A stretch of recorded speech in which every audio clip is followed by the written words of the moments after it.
The Juneau World Affairs Council and the University of Alaska Southeast, in collaboration with 360 North, present the 2018 World Affairs Forum, Europe, Allies and Alliances in a Turbulent World. In this session, the University of Washington's Dr. Jürgen Salay discusses climate policy in the European Union. The European Union is probably the region where most of the world's practical policy experimentation has taken place in the field of environment and climate change. In the past 25 years, the EU has developed a comprehensive set of domestic climate policies and has emerged as a global leader in international climate negotiations. Jürgen Salay has worked extensively in the field of international and EU climate policy. For a decade, he represented the EU in international climate negotiations. Dr. Salay works for the European Commission, where he is monitoring the implementation of EU member states' obligations to reduce their greenhouse gas emissions by 20% by 2020. During his stay at the University of Washington as an EU fellow, Dr. Salay is conducting research on what is driving local and state level climate action in the U.S. and how such initiatives are shaping American climate policy. And I want to thank you for meeting, Jürgen, for meeting with 350 Juneau the other day. Now I'm going to speak in Dr. Salay's own words. He is a first-time visitor to Alaska, though he has extensive previous experience in northern latitudes, such as Uppsala in Sweden and St. Petersburg, Russia, and he successfully crossed the Arctic Circle twice in his youth, intentionally, one presumes. He is fascinated by American and Russian geography and history and tries to visit places like Alaska, where the two meet. Dr. Salay enjoys cartoons, so he and Carl should be kindred, cartoons and other forms of comic relief, so he should be a kindred spirit with Carl, I'm sure, and preferably in the company of Alaskan Amber. And I'm sorry that we haven't been able to take you to the Alaskan, which is a classic bar where you could enjoy more Alaskan Amber. And he speaks several languages, some more so after a couple of these beers. And I want to add that these languages include perfect English, which you said you weren't fluent, but you are, or bilingual, you are, German, Russian, Swedish, as well as a working knowledge of Dutch, French, Hungarian, and Polish. So whoever is here, he can communicate with you in your native language. Oops, it doesn't say Bulgarian. Sorry about that.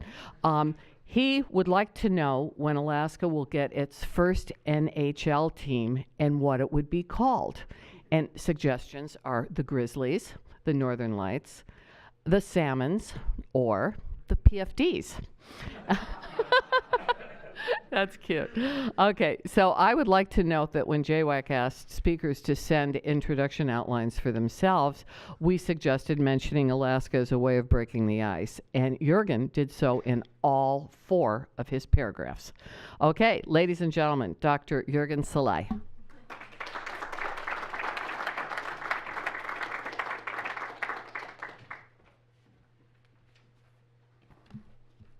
Well, thank you very much for the kind introduction, and welcome back after lunch. So I hope I will get your attention now when your bodies start to digest the delicious lunch bags we got over the break. And before I start, I just wanted to thank, like previous speakers, the organizers. You've done a great job, especially Elaine, Bob, and Mary, who helped me out and took care of me these couple of days, including a visit to the NOAA facility here, which for me, well, you heard my background. For me, it's a great place. If you're interested in Russia-America relations, we spoke about that. If you're interested in climate policy or deal with it daily, as I do, to come here at the Alaska, which is basically a national, research site, and with a lab from a state agency here, who is one of those responsible for monitoring what's happening. That was a great possibility for me, myself, and we saw the glacier, and I was told how it's been receding. So everything falls together very neatly for me personally here. And I would also take the opportunity to thank the fellow speakers here. It's been also a fantastic opportunity for me to sit back and listen to state-of-the-art research in EU affairs, and it's very encouraging for a civil servant working for the European Union to hear your perspectives and insights and see that as a research field it's very much alive. So very nice thing. A final observation, I spoke with Carl about that. I noticed when I arrived at a hotel, I thought it was the EU flag that they had hoisted outside the museum. But I looked, no, it's the Alaskan state flag. And it's extremely similar. It's stars, yellow stars, on a blue background. So you see, we very love those colors very much. Perhaps a few more personal words before I start my talk today. I actually started out my student life doing a lot of things in the 80s, apart from being a student, focusing on East European affairs. So it's been interesting, this tilt to Eastern Europe and Russia, and I was very active myself in working with NGOs there in the late 80s in the field of environmental protection. We started up a Swedish-Polish bilateral NGO in the late 80s, for example, and environmental awareness and environmental problems were a very important part of the independence movement and civic movements in the late 80s. And gathered a lot of people. Almost every country in the Central and East European part had one or two environmental issues where people could focus around when they finally the communist system fell apart. So I spent a lot of time there, and then I went to the United States for various reasons. I had the opportunity to be a grad student at UC Berkeley in the early 90s, where I worked at an American research lab. I actually did energy analysis of East European, Russian, and Polish energy statistics for a study group there, and we were financed by the Department of Energy. So I actually even worked for them indirectly in a way.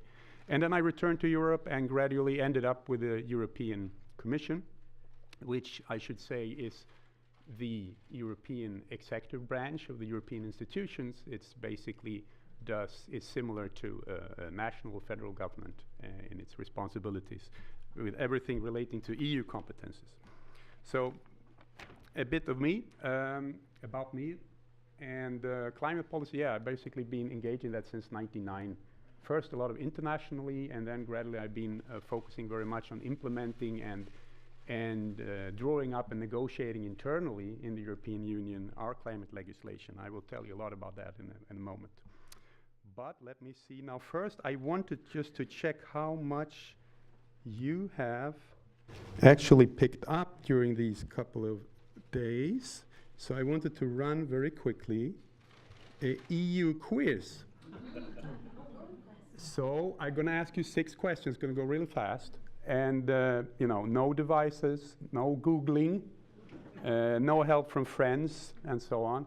And I don't know what to do with the fellow EU scholars here. I think they should participate. And I will expect that you nail all the 6 questions. Anyway, we'll just check. So the first question, how many people live in the European Union, roughly? So you just show hands. First alternative, 400 million people. Anyone goes for that? No. 450? A few more. 500? Even more. And 550. The right answer is C. It's 510 million inhabitants in the European Union. Next question. Which of the following countries is not a monarchy? You know, we have a lot of monarchies in the European Union. We're not only democracies, but monarchies and republics, all kinds of different systems. And one of these smaller member states of the European Union is not a monarchy. Is it Belgium? Denmark? Finland? Yeah, you could that. And Netherlands? Yeah, it's Finland, of course. Finland is a republic. And I would like, perhaps later in the afternoon, one of my favorite subjects coming from a constitutional monarchy myself, namely Sweden, is this interesting observation. How does it come that most of the stable democracies in the European Union are actually monarchies? I like to tease the Republicans. I mean, Republican coming from republics with that. So just for reflection. Next question. Which is the most spoken language in the European Union? By that I mean the language that is native language, or has the highest number of native speakers, sorry. Do you think it's English? No? French? German? Or Spanish? It's German. We have close to 100 million speakers because we don't only have Germany, of course, we have Austria, we have Luxembourg, even Belgium where I live. German is an official language, even if it's a very small minority. And we have the province of South Tyrolia in Italy, where they speak German. So if you go to the European Parliament, you will find that roughly at least 1/7 of the parliamentarians have German as the name. So German is actually a very important language in the European Parliament. So interesting. And now, this you should know. I just expect you to answer the right one. How many countries are members in the European Union? Still, I should say. You think it's 25? No, 26? 27? 28? Right, we are 28 members, and if the Brexit now is completed, we will be down to 27, and then we'll have a few countries, as was noted earlier today, waiting to join. Right, 2 more questions. How many official languages has the European Union? We have quite a few. Anyone who has traveled in Europe, he knows that. Do you think we have 20 official languages in the European Union? Hands up. 22? 24? 26? It's 24 official languages. And all these languages are used when the ministers sit in plenary or the European Parliament sit in plenary with simultaneous interpretation, which is a very interesting topic in itself, by the way. And it works. The UN has 6 official languages. Final question. Now we come into deep culture thing. Now, which EU member state won the European men's football, and I mean the real thing now, soccer championship in 2016? France? No. Germany? Portugal? Or Spain? It was Portugal, unexpectedly. And for the first time. Good for them. Now, was there anyone here who actually got 6 right? Oh, okay. Then I'm going to tease at the table. Actually, it's surprising. I thought I would at least have a few, but I think I've done many of these presentations. I think among the students I talked to, there was only one. There was actually one young man who knew all of these. Very good. So you see, that's another advantage of being a member of the European Union. You can easily do these trivia quizzes. Let me now go to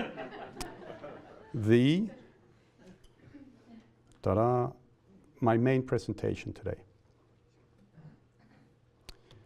And I usually start showing this slide, which I think, because I like Gary Larson, but I think actually there is a serious note about this. It's a bit, because when we talk about climate change, we talk about global warming, it's a very serious challenge for humankind, for nations. And that's the bad news. The good news is, of course, that we are a bit better equipped than the dinosaurs in terms of brain power to solve it. And we still have the tools and possibilities to do so. And essentially what I'm going to do today is just to tell you what the EU has been doing so far in their attempt to solve or contribute to the solution, rather, of this truly global problem. So that's what my talk today is about. And I suppose you will forget most of the content of my slides after my talk, but I would really like to highlight these things. If you walk away from here and want to remember a few things, these are the key messages I would like to highlight. And the first thing I want to point out is that EU climate action really follows a strong tradition of multilateralism. Multilateralism is what the EU is about to a large extent, but from that comes that we also pursue this internationally. I think all the different presentations before have shown this in very, very clear way. And when it comes to environmental and climate problems for that matter, we are strong supporters of addressing this on UN level, of course, because that's the tool, that's the forum we have. And this is a truly global problem. And even if the EU is good about what they're doing, and I'm going to try to argue that today, so giving you a positive example amidst all the challenges we have and that you heard about, it's not enough. We need to address these things together at global level. What is interesting with climate policy, I think, for anyone who is interested in political science or political economy, it's a very interesting case study because it has evolved relatively quickly in covering a rather complex area, and it's evolving all the time. So, even if you're not interested in climate policy, climate science as such, it's a very interesting area just to study what has happened in the European Union. And what you will see is that it's really about practical policy implementation and how it's evolved and been revised and tinkered with and changed in the past 20 years. And as any other field of EU competence, you will find that it's essentially a combination of EU-wide legislation. We have pretty much of that in the field of climate policy, and of course national action, what member states are doing themselves. So you will have this interplay all the time on the ground in any given country. Very important, you will see that in all documents, council conclusions where heads of state and government agree on what they think should be the main principles of climate policy, and I continue to do so, are cost effectiveness. Basically, whatever we do should be cost effective in the sense what it delivers in terms of emission reductions compared to what you will demand from countries and taxpayers. Not unique, of course, to this policy area. Fairness, it's another leading principle, and I will try to explain how we try to address that in some of the climate legislation that we have. And market-based instruments. Market-based instrument, the most known of those of you who have any inkling about EU climate policy is the European emissions trading system, which we've had in place since 2005. So these are really, really important things. This is what we adhere to collectively, and we have stuck to this solution now for a good 10 years at least.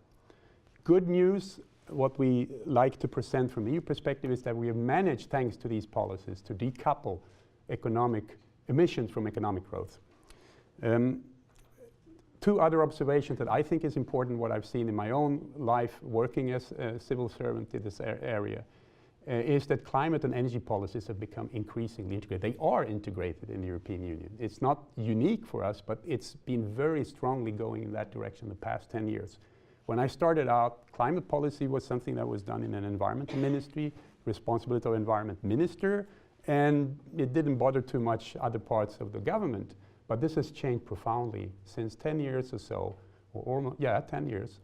It's now a priority for heads of government. It's being integrated and increasingly in other policy areas in the European Union, such as transport, agriculture. And that is, of course, very important because what we're talking about is cutting emissions and reacting to global warming across sectors in the economies of the European Union. So after this summary, so what I'm going to do today is basically to try to cover four things. First, a bit about European Union, how decision making is made, very simple, but I think it's a good background just to recap how things are done in the European Union. Not many are familiar with that, not even in the European Union. Second, climate policy in the European Union, a bit about how it's evolved, the main principles. Then I will give you a few examples of climate legislation stuff that I've been working on myself. Before I came here, by the way, September, I came to University of Washington, Seattle, and the 2 previous years I've been busy together with my colleagues at the climate department of the European Commission where I work to draw up new climate legislation, doing impact assessments, stakeholder consultations, and then starting negotiating it with the European Council, member states, and the European Parliament. And the good news is that by December last year, a couple of months ago, we had a deal on that specific part that I was working on. So we have now agreed actually on what we're going to do until 2030, not only to 2020. So that's good news. And finally, I will say something briefly about Paris Agreement and international outlook. That's what I hope to do in the next 40 minutes. And we should have some time for questions.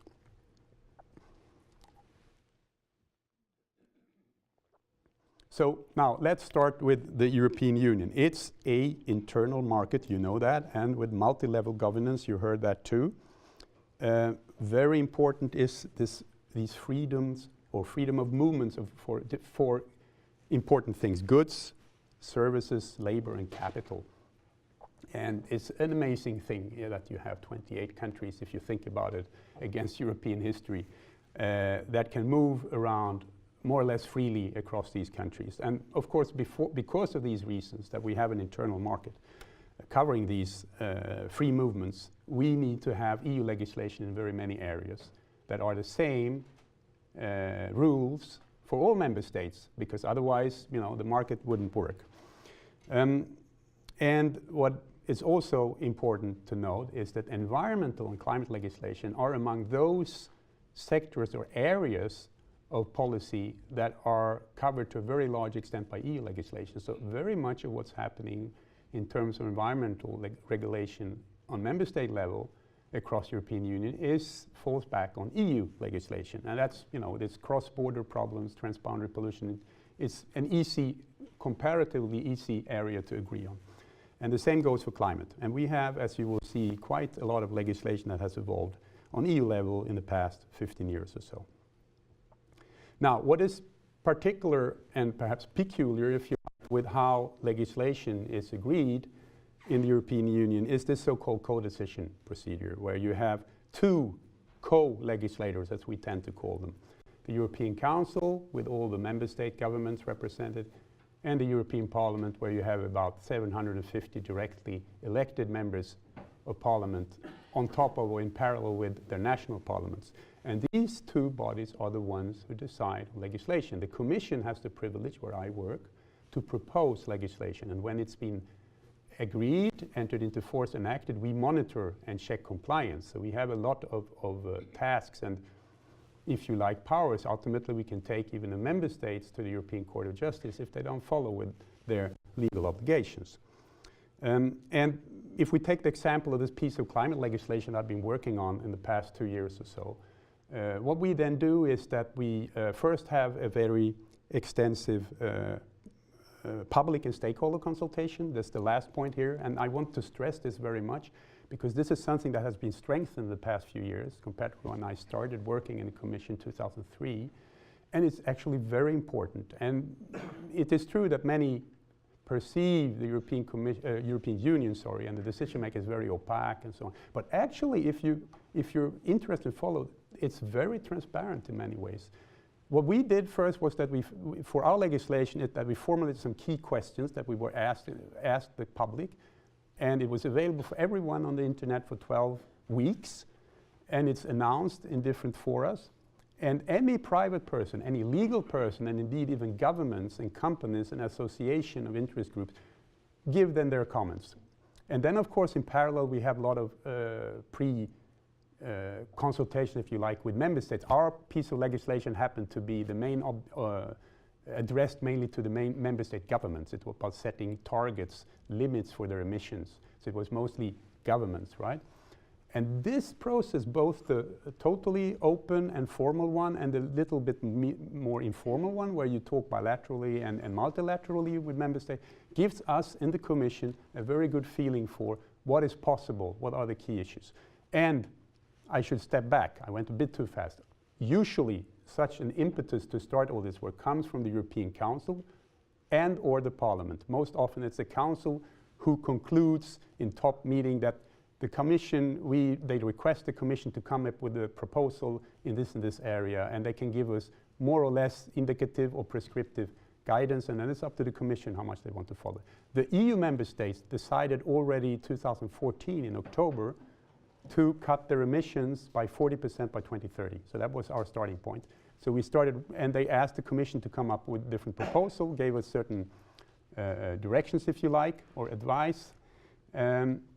And we did so. After these consultations, we presented the legislation 2015 and, let me see now, 2016. And then negotiations started.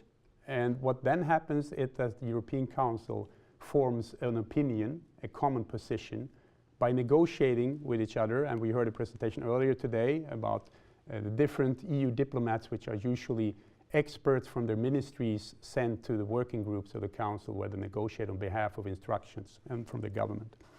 In parallel, the European Parliament tries to draw up their opinion, usually in a committee. In our case, it's the Environment Committee. And if things goes fast, they will, pretty much at the same time arrive and adopt their positions, which might be more or less different, of course, from the Commission proposal, and then they go into this codecision procedure. And as soon as the Commission has presented legislation, as we did in this case the summer of 2016, we sit back. We take part in the Council meetings, we give presentations to the European Parliament, but because we are the ones who know the legal and technical, of course, different parts and details of the legislation, but the decision are with those two co-decision parties. So that's very important to understand. And so it can be quite a cumbersome process, but when there is political will, things can go pretty fast. Now, the other thing with EU legislation that I wanted to point out, this is self-evident, but I think it's useful to underline again, and this is the sheer diversity of the EU. We grew very fast. We had this big bang, as I think was referred to earlier, and that it really was. I was in the Commission, and we managed to expand from 15 to 28 countries in a very short period. That was quite amazing, doubling, I think, the number of official languages. So we have to deal with that diversity in culture, language, and so on. But when you then design a concrete policy or legislation, of course, you have to look at the different circumstances in all these countries and somehow take account of them in order to find some kind of solution that can be agreed in the end. There are solutions that are acceptable to all. And in our case, you deal with energy-related emissions. It's a lot about economy activity levels, how rich are countries, how much is reasonable to demand from them in terms of emission cuts, what are their main sectors that produce emissions. It looks very different among countries. Energy structure, all these kind of things we need to look into. And don't forget that the difference between the richest and poorest countries in the European Union is about a factor of 6, if I remember correctly. So Bulgaria, which I think still has the lowest GDP per capita, is perhaps 5 or 6 times lower than the GDP per capita of Luxembourg. There are very big differences within one union. And yet we managed to agree on things in climate policy. And this is what I'm going to tell you about now.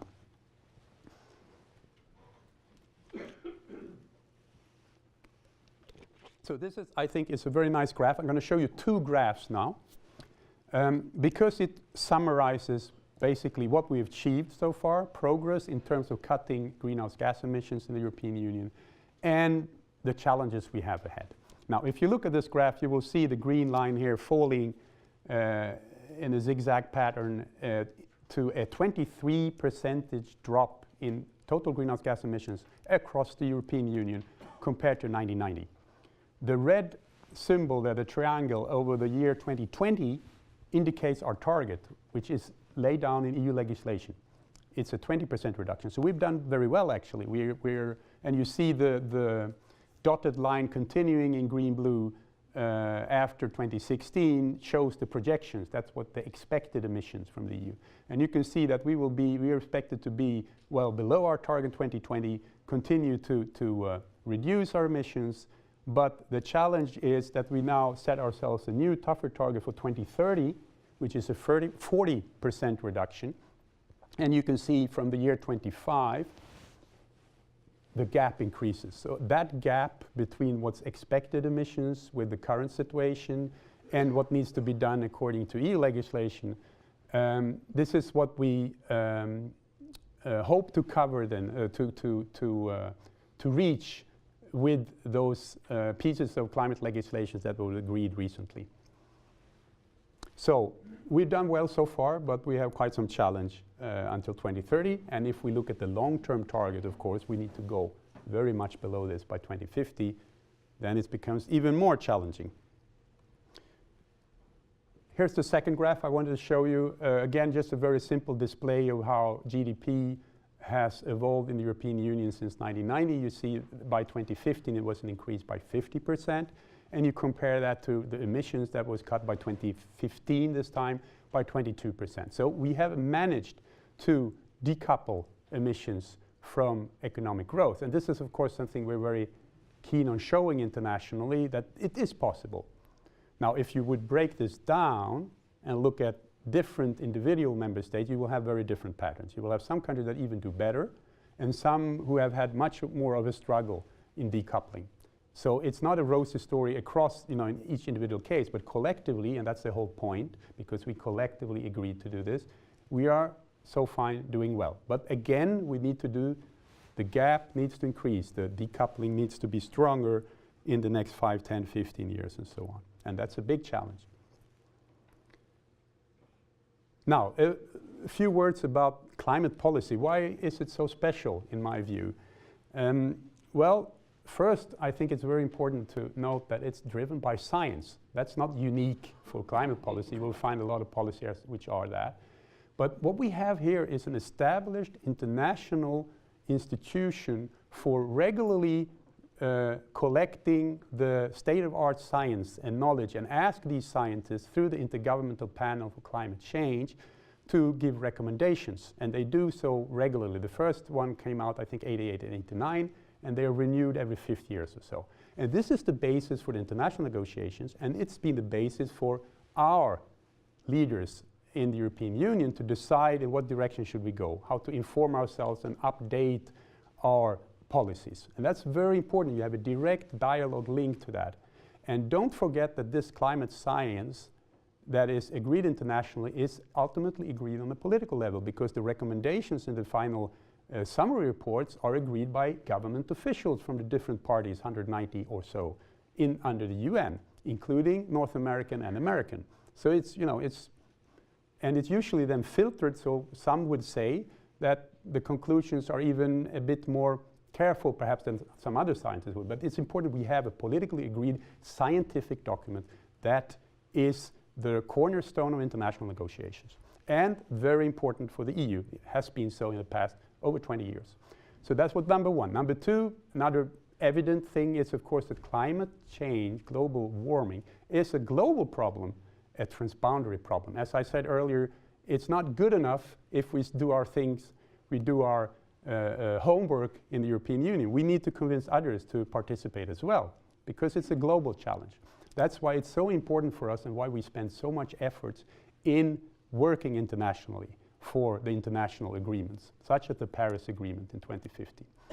And the final point links to this. This is the continuous interaction with international agreements, international negotiations that you have basically on an annual basis. So the EU tries to put down its foot a bit earlier than others. We tried it. Sometimes it worked. Sometimes it had no effect whatsoever. And then we see what happens, and we take the next step, influenced by the international negotiations. A few words also about the legal basis for environment and climate policy in Europe. It's very strong. It's laid down in the treaty. The latest treaty is the Lisbon Treaty, our constitution. Environment has been there for quite some time, the need to care for the environment. And the language on climate change, basically to support international efforts to address climate global warming, is there since 2007. That's a very strong legal foundation for any legislation that we do. So if any politician or member state would say, should we really deal with this? They have agreed, 2007, to have this as one of the fundamental issues. There are many of them, not only environment and climate, of course. And as I already said, mainstreaming of climate policy into other sectors, we can see that very strongly in the past 10 years, and a continuous review and fine-tuning of legislation. This is very special for climate policy, I think, more than in many other areas, because it's evolving all the time. The scientific findings are refined and updated, and international negotiations are evolving all the time.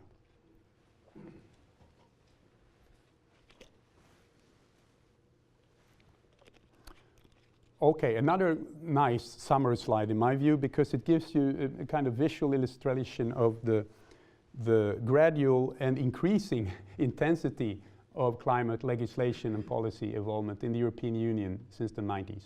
I will spare you from going through every point, but basically three observations I would do here is, firstly, you will see increased intensity. We really step up our work from 2009 and onwards. We established the emissions trading system in 2005. It was the first time we had a market-based instrument across all the European countries. We didn't have any emissions trading at all. This idea came from North America, from the United States. The United States pitched the idea of using international emissions trading when in negotiations on Kyoto Protocol #1 under the United Nations Framework Convention for Climate Change in the late 90s. And then, as you know, George Bush Jr. decided to pull out and not ratify the Kyoto Protocol 2001. And America had some experience of emissions trading, sulfur dioxide and NOx in the earlier 90s. And in Europe, we didn't have that experience. And in the Commission and in discussion with member states, we then eventually decided to go for quite a bold step to introduce emissions trading for covering almost half of all the emissions and all in energy-intensive industry in 2005. And that has since then been a cornerstone of our legislation, and it has been complemented with other legislations to cover other sectors since then.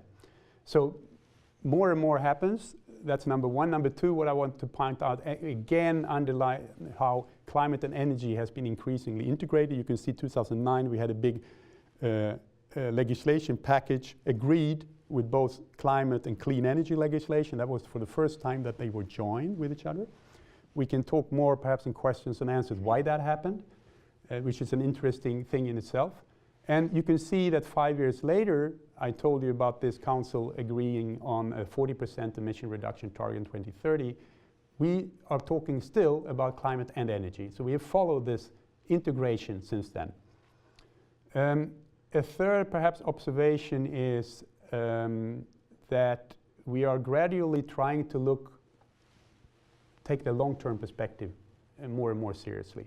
We had a first discussion paper, Roadmap 2050, we call that, a discussion paper with the Commission, where our services outline different strategies to cut emissions by 80 to 95% compared to 1990, which would be the European reasonable, in our view, contribution to global cuts. It's very much. But it didn't really take off, and it was not surprising because we're in the depth of a recession at that time. We are now preparing an updated, revised document to continue that discussion. What are we going to do after 2030? So we're not leaning back. We agreed on 2030. We're already thinking about what we're going to do after that.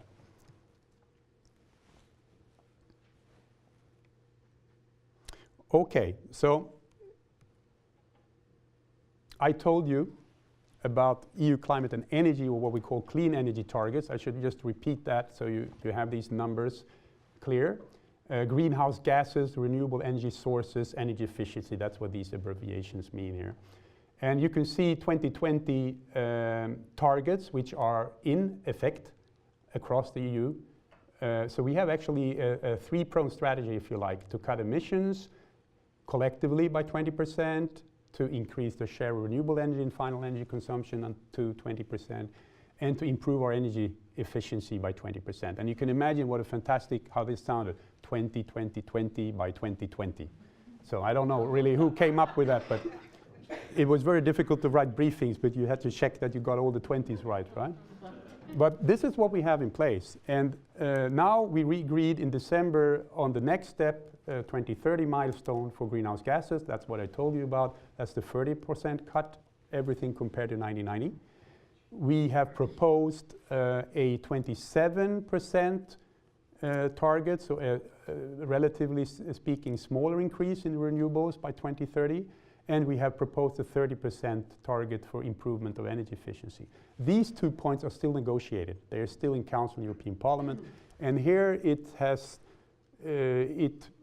is hard to say we're going to land, because the European Council, they are less ambitious. Okay, 27% is okay. We're not sure that 30% we can manage that, but maybe. And the Parliament has a position we should go for 35%. They want more. In climate policy, that's been quite the typical positioning, that the Parliament has tried to be more ambitious than the Member States. So they should be agreed, I think, still in the next few months. And it's a bit hard to say where it's going to be, but at least these figures, I would say. I won't talk about this thing that popped up here, energy union governance. It sounds very strange, perhaps, governance, energy union.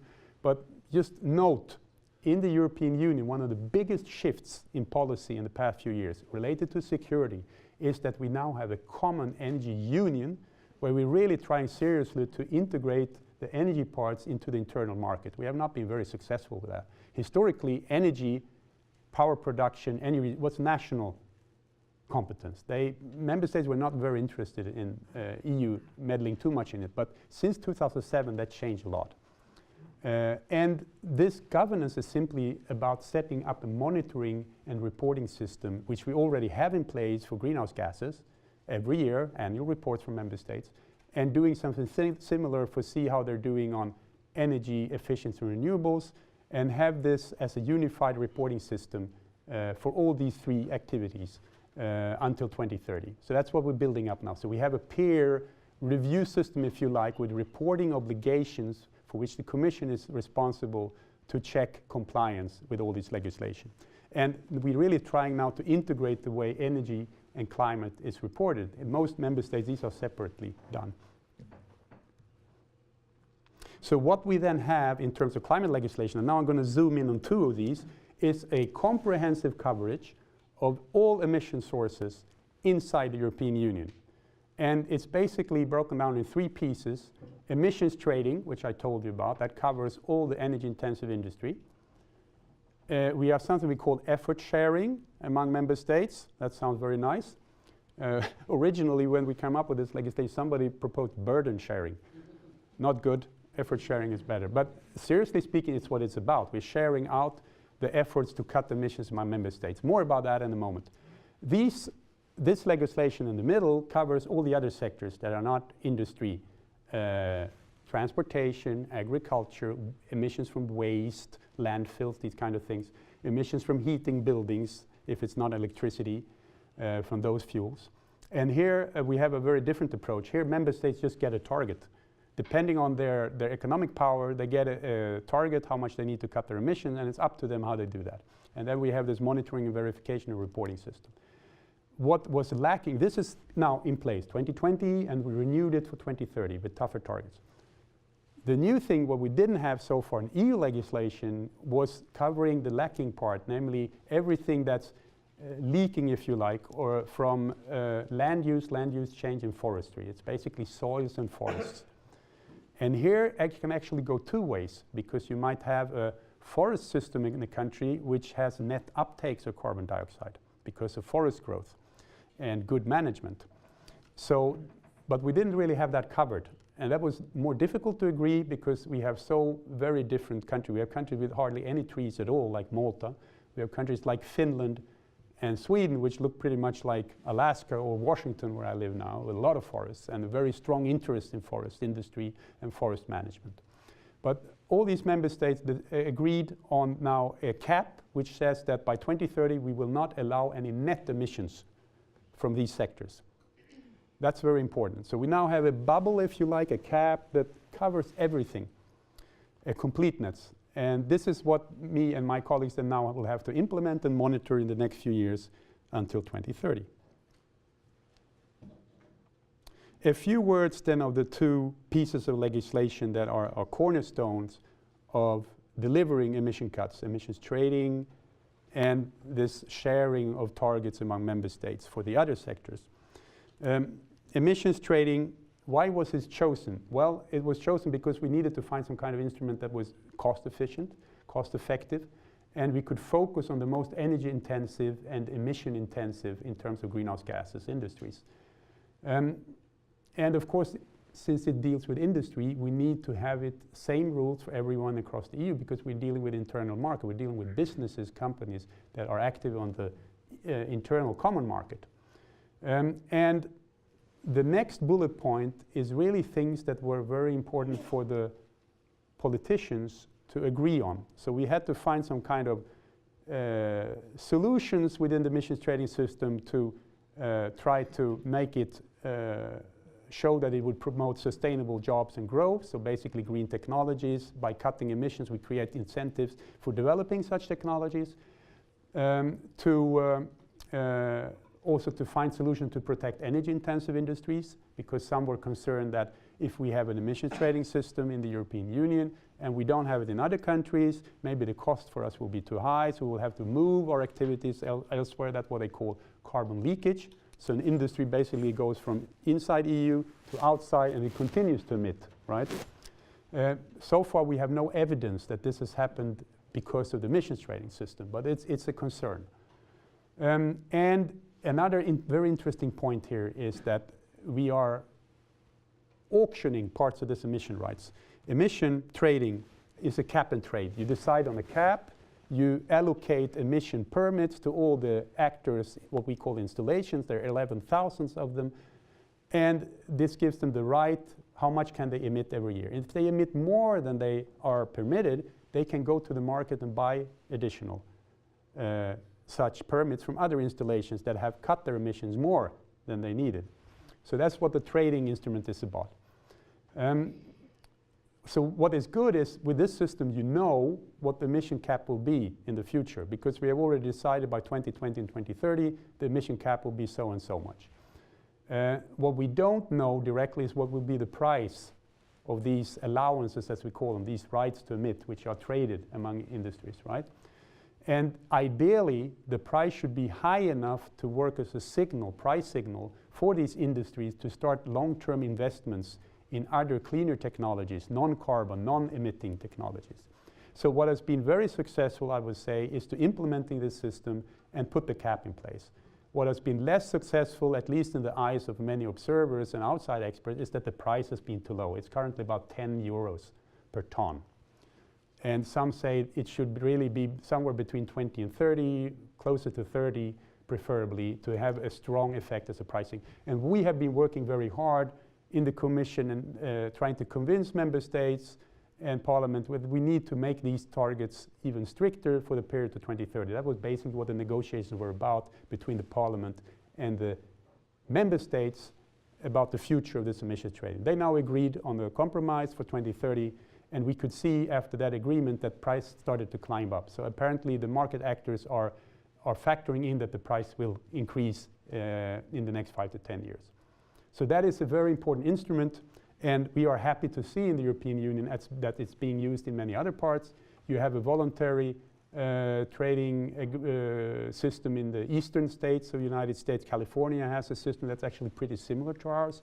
China is starting up a big system. If that's get in place, it will surpass ours in volume eventually. South Korea has emissions trading, New Zealand. And we have 3 countries in Europe which have linked with our emissions trading systems. We actually have 28 plus 3 countries participating.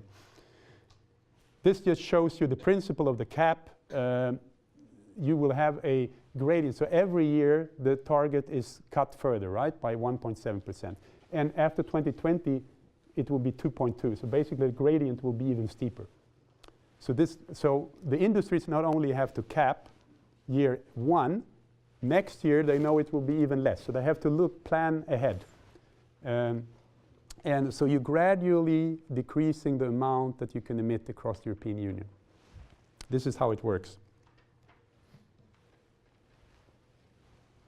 The other piece of legislation where I personally have worked a lot in the past 10 years actually is what we call effort sharing for non-emission trading sectors. That's a very cumbersome name. It basically covers the sectors you can see here. The other 55%, so more than half of total emissions. It's very important in its scope. The problem is that you can't easily put in an emissions trading system that covers all kinds of sectors. It's easier with stationary, energy-intensive industries in a couple of sectors like steel, aluminum refineries, power plants. Easier to regulate in that sense. Here we are dealing with very diverse sectors. Basically everything you do as private citizens or small companies, you know, when you transport yourself, when you eat, when you heat your buildings where you work and live, all this creates emission. We need to regulate it somehow. And the idea there was to do something simple. I really liked there were two nice slides, illustrations in Merje's presentation earlier this day. And the one with this formula, how to try to allocate refugee quotas, which has not been very successful, as you know. If that's really true, I would like a copy of that. That was just amazing. I can assure you that not all EU legislation use these complicated formulas. We used a very simple one. we just divided the caps according to GDP per capita because it covered this fairness aspect. You remember I spoke about cost effectiveness and fairness. In emissions trading, it's very much about cost effectiveness. We need to find a system so we can, at the lowest possible cost, cut emissions in the sector, industry sectors. When it comes to member states' obligations, they need to somehow find out how to cut emissions across these sectors. We decided in our proposal, which member states actually accepted, to divide the targets. So this just shows from the left-hand side to the right-hand side the 2020 individual national targets for cutting or limiting, I should say, their emissions in all these sectors outside industry. You see that the richest countries on the left-hand side, those country codes stand for Luxembourg, Denmark, and Ireland, who were the richest in per capita in 2005 or 2007, I think. They got the toughest targets, and the poorer countries like Bulgaria, Romania, they could actually increase their emissions. Totally, collectively, you would have a 10% emission reduction from all these sectors. And if you add that to what the emission trading system for industry, deeper cuts, you will get this 20% collective. So you basically have two chunks. One is emissions trading, all for industry, all installations, same rules, same market. And then we take the other chunk, 55%, and we divide it among the member states according to their GDP per capita. It's a very simple formula. We tried different, more complicated factors, but this was something that everybody could understand and accept. Now, you might ask, why are these countries, were they allowed to increase their emissions in net terms? Well, in 2007, when we drew up the proposal, that was before the recession hit. And our projections show that many of these poor countries would have quite strong economic growth. So for most of them, this was a limit on how much they were expected to increase, just as a footnote. So this very simple formula, dividing member states' obligation according to their economic power, worked. Everybody could understand it. It was simply that it was perceived as fair. And what we have actually is a very strict system of reporting and checking these targets, because not only do they have to meet these targets 2020, we have a trajectory from 2013 to 2020. So for each of those years, they need to gradually decrease or limit their emissions. And we check that through annual reports of emissions by member state that the Commission check and verify. And then we see if they comply with these annual limits that they have until 2020.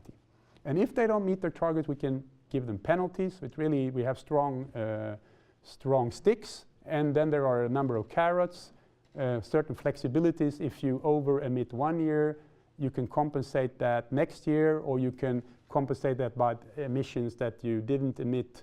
You were doing better the year before, so you could have saved emission rights. I will spare you the details, but there are both a system of flexibility and sticks, and ultimately we can always take them to court. So far, member states have complied every year, so it's going pretty well. So this reporting and monitoring that member states collectively have accepted is very important part of this system. Okay, I have a few minutes left, according to my plan at least, and I will try now to shift focus to international. But just to summarize, so I just focused on the greenhouse gas emission reduction legislation, emissions trading for industry, national targets for the other sectors, and it's up to member states to decide how they address these emissions in the other sectors. It's up to them, as long as they meet their targets during this under this compliance system that I outlined. But we also have legislation for clean energy, for renewables and energy efficiency, and I don't have time to go into that today. But that is also very important, because these pieces of legislation, increasing energy efficiency and increasing the share of renewable energy, thereby reducing, hopefully, fossil fuels, they deliver emission reductions as well, of course. So it's even more comprehensive than I've showed you. So then there are additional pieces of legislation, technical regulations for cars, for appliances, that support these overall cornerstone pieces of legislation, the two ones that I got into today. Okay, a few words about the international part. 2015 December, Paris, a good 2 years ago, after years of not finding common ground, we had an international agreement, very happy faces, exhausted people after 2 weeks of negotiations. Everybody agreed. And for the EU, this was seen as a huge success. The man who looks a bit like Santa Claus there, if you can see, this is our energy and climate commissioner, the equivalent to a minister in a country who is responsible for EU climate and energy policy. And he works together with all the ministries, of course, climate ministers in the countries. We always negotiate as a collective, right? So they were very happy. A win for multilateral. You see all these nice words here, and great example of EU unity and leadership. And of course we have to say that, but I think that it is in this case. And we had discussions and presentations earlier these 2 days that in many areas EU has perhaps struggled in having a real influence outside trade policy, of course, internationally. But I would argue that climate policy in the past 10 years has been one of the success stories of EU's international action. And that's perhaps one of the reasons why our leaders on highest level have continued their commitment to it, regardless of the governments and presidents and prime ministers in UK and France, for example. They have all been solidly behind this. Germany, same thing, although they have basically had the same person there for quite some time. But among the big parties in these 3 key countries, Germany, United Kingdom and France, they've been staunch supporters of international climate action and EU leadership. That's very important too. And then you have a host of other countries, the Benelux ones, the Nordic ones, Austria, who also have gone for it quite actively. So when we put everything together in terms of resources that we have in the European Union, and that leads me a bit to these earlier discussions on our diplomacy and our power. Remember that when we negotiate internationally in many areas, and especially in environment climate, we do it with one voice. So we have to agree on a common position first. You know, other countries, they just need to concern themselves in a way. That can take time sometimes, but when we do have a common position, and in an area that has been relatively easy to agree, like climate action, we can be very forceful internationally, because then we can come out early, we can show, look, we have done this at home, we are ready to support developing countries in their mitigation efforts and their adaptation challenges, which we do, both collectively through EU funds and money of these big countries individually through their overseas development programs. And when we use then the whole diplomatic corps, not only of the European institutions, but of the member states, some of them are very big, some of them are former colonial powers, you know, Commonwealth, the Francophonie, the French connection across the world, Spanish-speaking countries in Central and Latin America. When the Spanish and the Germans have traditionally been very strong in overseas development, they're very active too. The Scandinavians, the Dutch, and so forth and so on. And coming from a small country myself, I did this on the national level before I joined the Commission. You can see that it really gives an added strength and value compared to just being one small country. So then we can really make a difference. I would say for the Paris Agreement, it was of course very important that you had an agreement between the United States and China. That was really groundbreaking. But I would still like to highlight the work that our commissioner and the ministers did up to Paris in meeting all these small countries, least developed countries, developing countries, what we call small island Pacific states, who are really threatened by climate change and sea level increase, and listening out what were your, what are you looking for, what do you need in agreement. And that led to, again, I will not go through everything here in detail, to a very open agreement. Paris Agreement is very different from what we had before internationally. So what we have now is a pledge and review system. Everyone pledges what they think is reasonable. So the EU went out pretty ambitiously, 40% reduction 2030. That's our pledge internationally. That's why we are so keen to institutionalize this in EU law, so we have strong compliance and delivery instruments, so we can show internationally that we're delivering what we're saying, promising. Other countries had less ambitious goals. China chose not absolute emissions reductions. They chose to improve their efficiency, decrease the intensity of emissions, so becoming more economic efficient. and so on and so on. The whole idea is that this group of 197 or so parties will come back every year and then regularly update and make more ambitious targets. And we will now the negotiations now are really about setting up a monitoring system, how we check this international. And here we think in the EU that we have something to show and learn and assist other countries because we have this very good reporting system in place that works well for us. So when we talk about the Paris Agreement, there is really, you don't have any obligations on top of what you have voluntarily chipped in yourself. It's very, you don't have a UN body like we had on the Kyoto Protocol checking compliance. For Americans, and not only Americans, this was always very, very difficult to subject yourself to some kind of international compliance regime, even if it was only for emissions. And these concerns were not only American ones, they were shared by Russia, Japan, other countries. So the Kyoto Protocol simply didn't work. It just set emission limits for a limited group of countries, and eventually one after one by one dropped out. Now we have a much more open, where everyone can participate. Developing countries, as they grow richer, they are supposed to take on emission reduction targets. We have not achieved so much in absolute emissions so far. Everyone would tell us this is insufficient, the scientists, NGOs, but we have a procedure, we have a process in place, and that's very important. 2 more slides. I wanted to tune out on the international part with some interesting observations from the latest conference of the parties. This international organization, the Framework Convention for Climate Change that started in '92, they meet annually, all the parties. So you have big delegations coming from all parties across the world, 197 of them. And then they meet for 2 weeks. And in the last week, they fly in the ministers and they try then to agree in plenary on, and the latest big agreement was the Paris Agreement. Now it's basically follow-up business. But we meet annually. Next meeting is going to be in Poland. Latest meeting, was in Bonn in Germany. And very interesting here was that the work that was being done, as I said already, was about implementing the Paris Agreement, setting up rules for transparency. How do you share information about how well you are progressing towards your targets that you pledged? How do you account for these emissions? How do you account for the financial support that the rich countries have promised to developing countries? That's a very, very important part of the Paris Agreement. So, of course, the developing countries on the southern hemisphere and elsewhere, they will say you can't simply demand that we will have to cut our emissions. We want to grow. We have all these things that we need to put in place.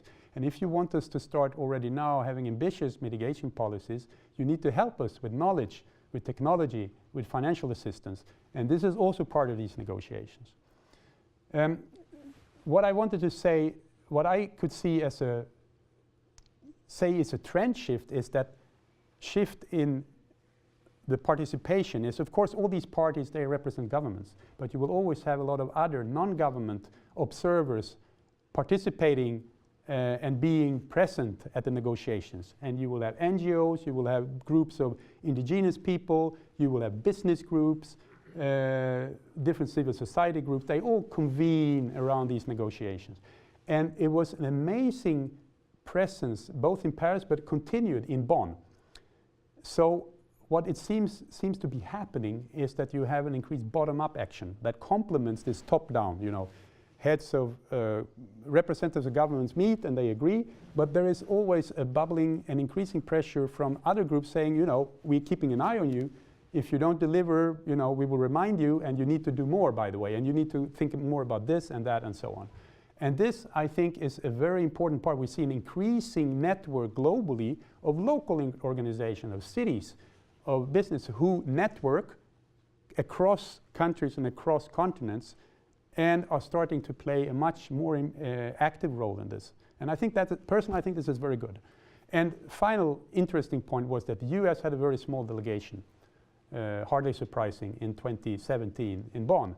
But they were probably one of the biggest presence ever by Americans, because you had all these cities, states, and business, covenant of the mayors, you name it, who came there, 3, 4, 5, I don't know how many governors who showed up, and they wanted to give the message that the United States are still doing a lot, but it's now on local and state level. How this will play out remains to be seen. That's part of what I'm trying to figure out.